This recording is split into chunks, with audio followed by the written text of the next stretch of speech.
Hi, everyone. Judge Andrew Napolitano here for Judging Freedom. Today is Wednesday, November 19th, 2025. Aaron Maté, my dear friend, joins us now. Aaron, thank you very much. I want to talk to you about U.S. politicians and U.S. media figures openly and notoriously putting Israel above the United States and above their constituents. But before we do, what is your understanding of Trump's latest maneuvers and latest plans with respect to Venezuela? Do you know if there are back channel negotiations going on with President Maduro? And if so, what are they negotiating? Or is he about to attack? Well, the question of whether or not he will attack is an open question. I don't think he's made up his mind. He certainly put in place all the assets he would need to attack, sending in huge military assets, including an aircraft carrier, and authorizing CIA covert action. There's been another leak to the media saying that Trump has authorized CIA covert action that would include paramilitary action, including presumably taking out Maduro directly, as the CIA has done in the past. At the same time, Trump also said this week, yeah, we're probably going to have to talk to Maduro at some point, and there are reports of back channel talks. But the question is, which faction of his White House will he listen to?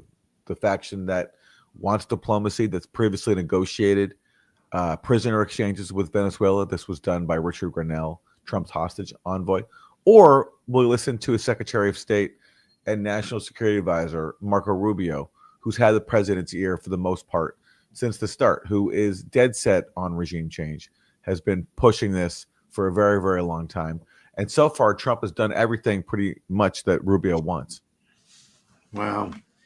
How can MI6, the British intelligence group, notoriously more daring, more illegal, more immoral than CIA, back away from helping Trump locate and murder fishermen on speedboats in the Caribbean? What does MI6 know that CIA doesn't?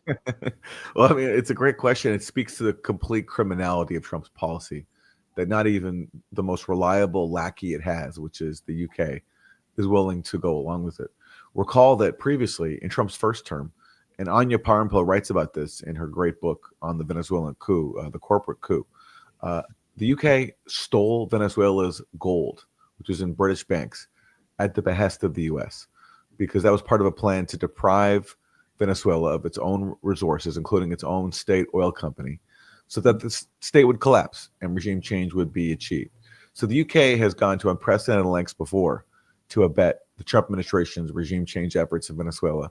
But this time, killing fishermen in the high seas, people just trying to feed their families, even for the UK, loyal lackey going back many years, including in the Iraq War, that was a bridge too far. I think that, well, hold on just a second. Oh, go ahead, Chris. We have sound on tape of Senator Graham. Well, you'll get a kick out of this. Go ahead, Chris. You've got United States senators and members of the House suggesting to our men and women in the military that they should be disobeying unlawful orders issued by President Trump and his military. I was a military lawyer for 33 years. I was a prosecutor, defense attorney, and a military judge.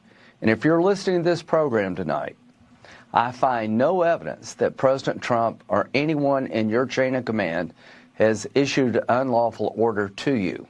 To the people who made these accusations, I'm going to write you a letter tomorrow, and I want you to tell the country what orders you think are unlawful. What did President Trump do wrong as Commander-in-Chief? You owe that to the men and women of the military to be specific about what you're talking about. If you're in the military, you need to follow the lawful orders of your commanders. And Article 92, check it out.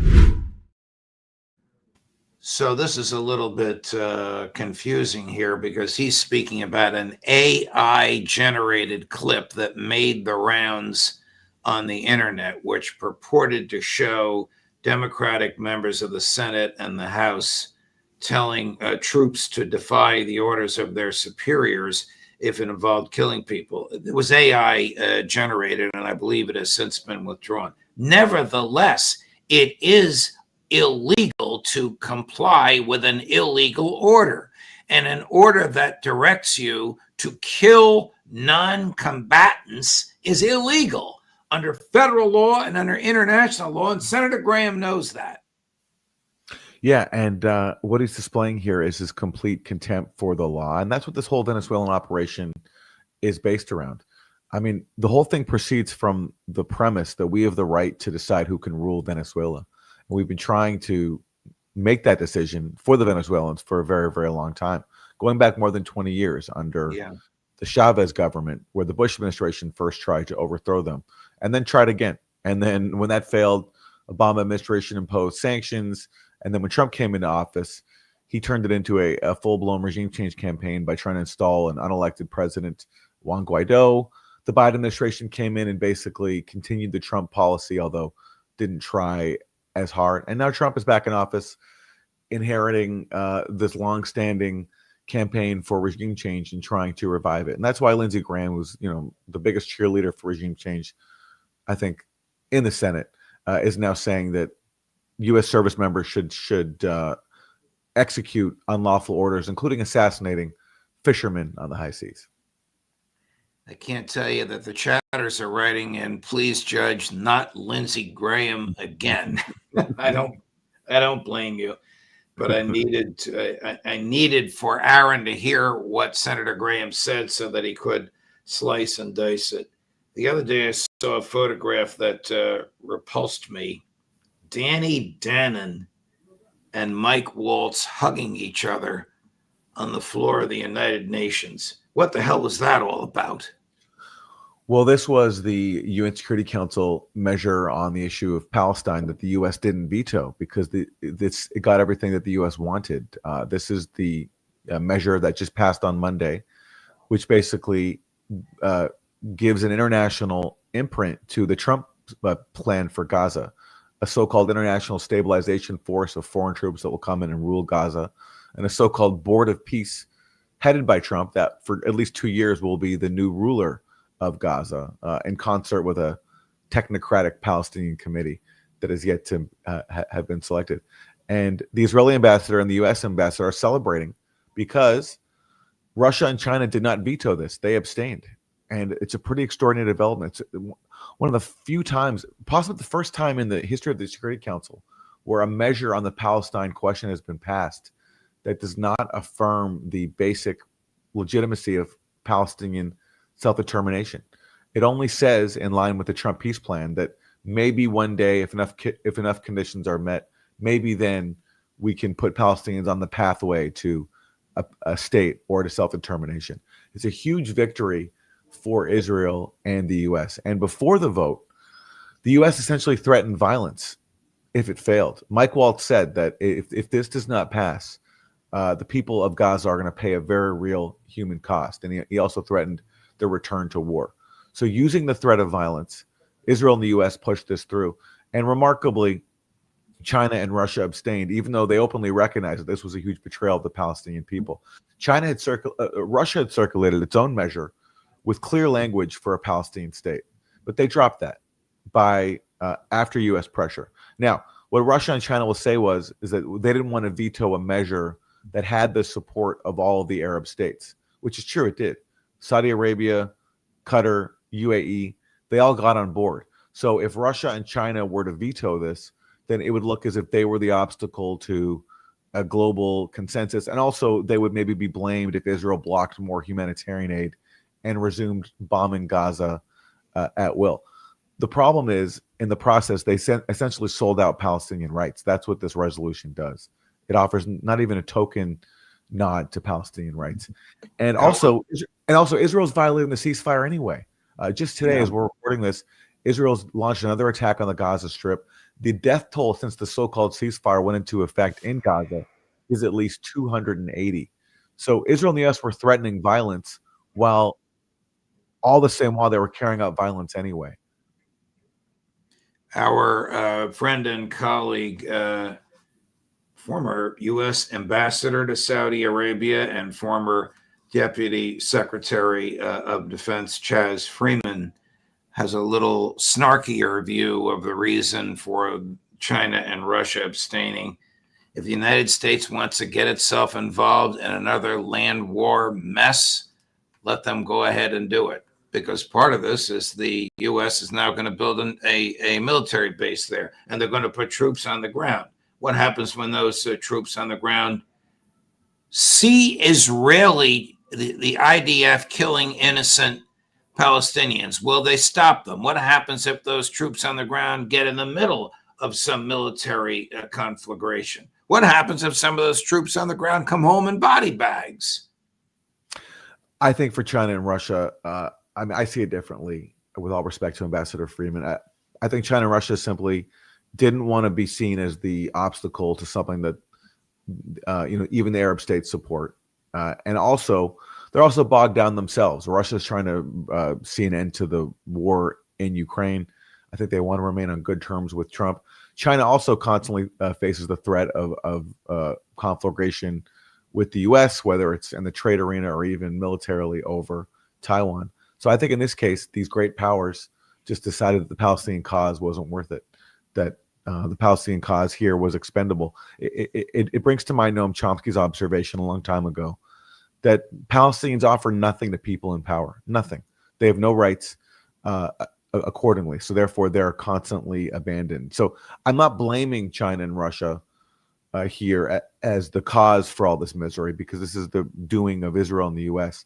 But I do think it was a betrayal, it has to be said, of Palestinian rights in not vetoing this resolution that completely abandons. It absolutely was a betrayal.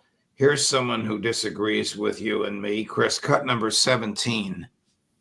Well, things need to be stated as they are, in the clearest way possible. To this people, to this invented people called the Palestinian people, must not be given a state.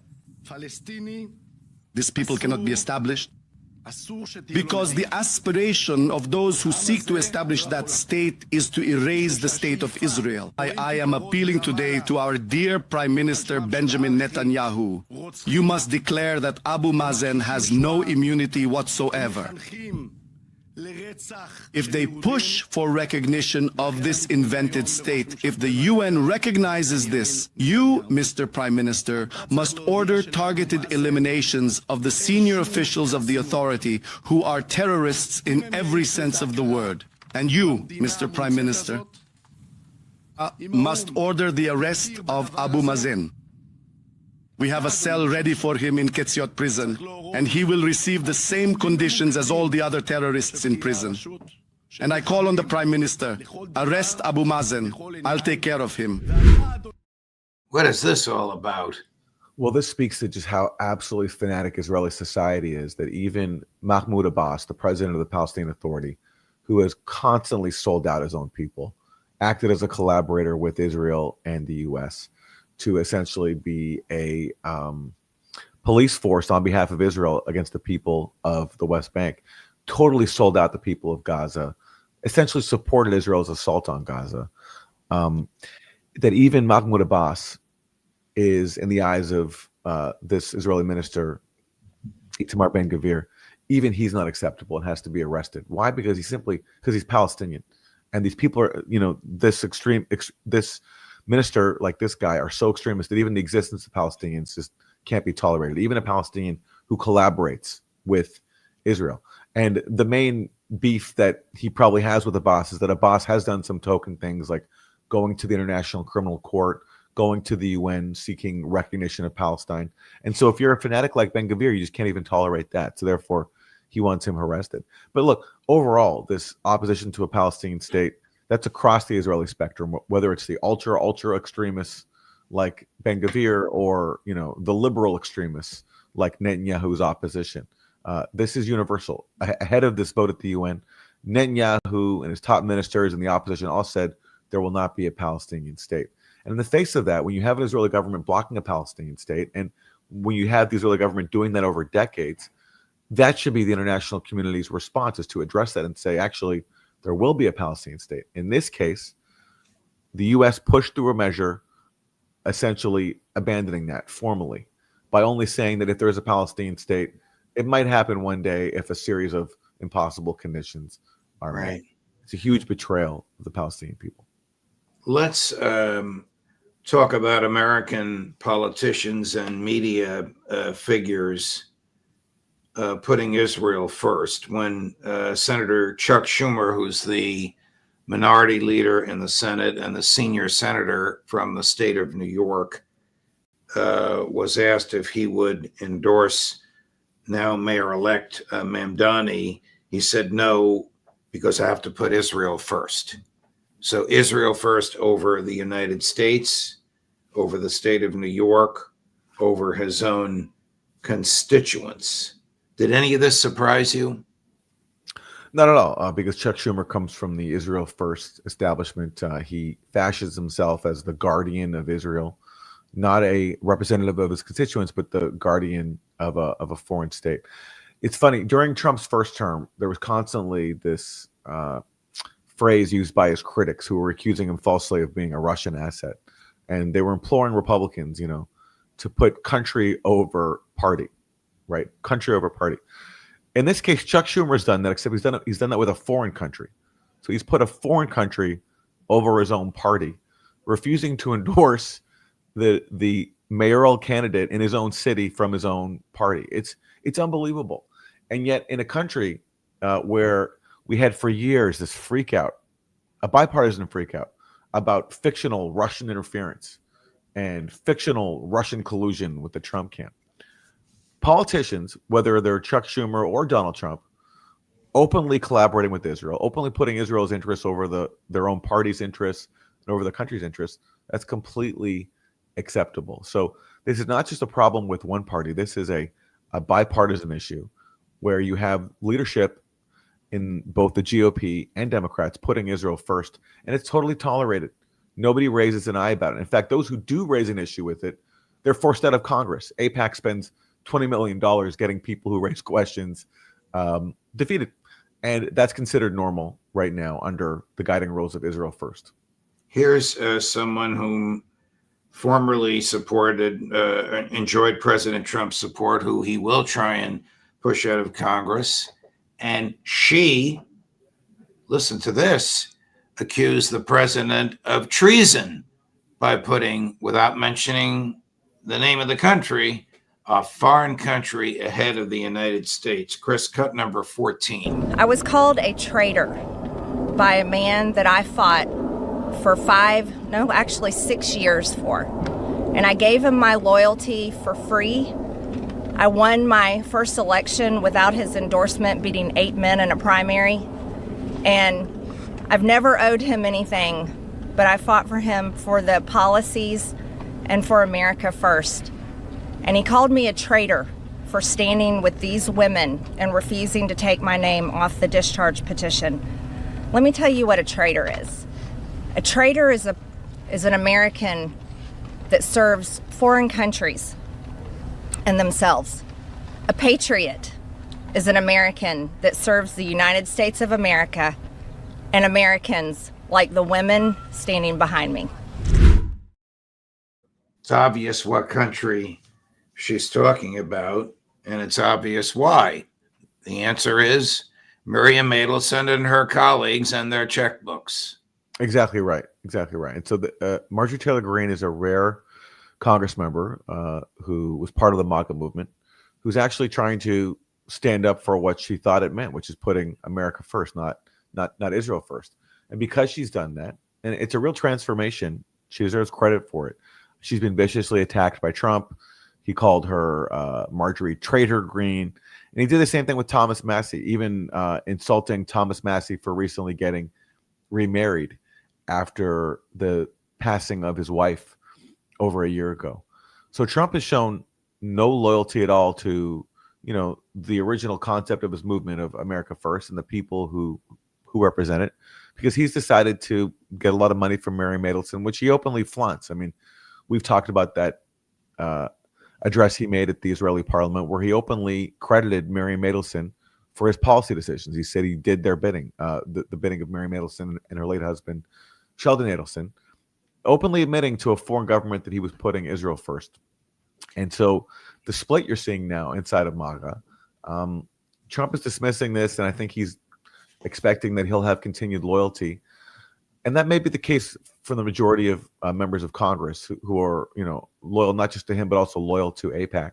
But Marjorie Taylor Greene and Thomas Massie are exceptions. And I don't think this will work with their constituents. I suspect the people who elected them actually take the issue of America first seriously and don't want to see, oligarchs who serve a foreign country dictating what policy should be. Here's an example of how deep all this goes. Now, honestly, I never heard of this lady, but she was a speechwriter for President Obama. The clip is about 90 seconds long. But listen to this warped and tearful thinking from Sarah Hurwitz. Chris, cut number 18. I think that since October 7th, but really before then, there have been huge shifts in America on how people think about Jews and Israel. And I think that is especially true of young people. So we are now wrestling with a new, generational divide here. And I think that's particularly true in that social media is now our source of media. And this, it used to be that the media you got in America was American media, and it was pretty mainstream. It generally didn't express extreme anti-Israel views. You had to go to a pretty weird bookstore to find global media and fringe media. But today, we have social media, which is a global medium, right? Its algorithms are shaped by billions of people worldwide who don't really love Jews. And so while in the 1990s, a young person probably wasn't going to find Al Jazeera or someone like Nick Fuentes, today those media outlets find them. They find them on their phones.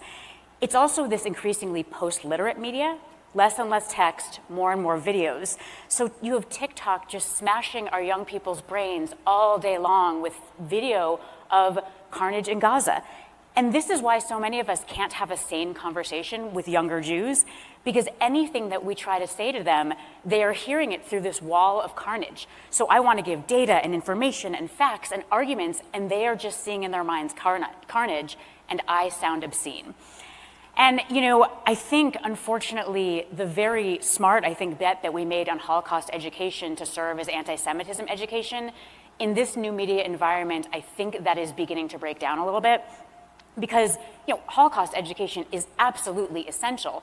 But I think it may be confusing some of our young people about anti-Semitism because they learn about big, strong Nazis hurting weak, emaciated Jews. And they think, anti-Semitism is like anti-black racism, right? Powerful white people against powerless black people. So when on TikTok all day long they see powerful Israelis hurting weak, skinny Palestinians, it's not surprising that they think, I know, the lesson of the Holocaust is you fight Israel. You fight the big, powerful people hurting the weak people.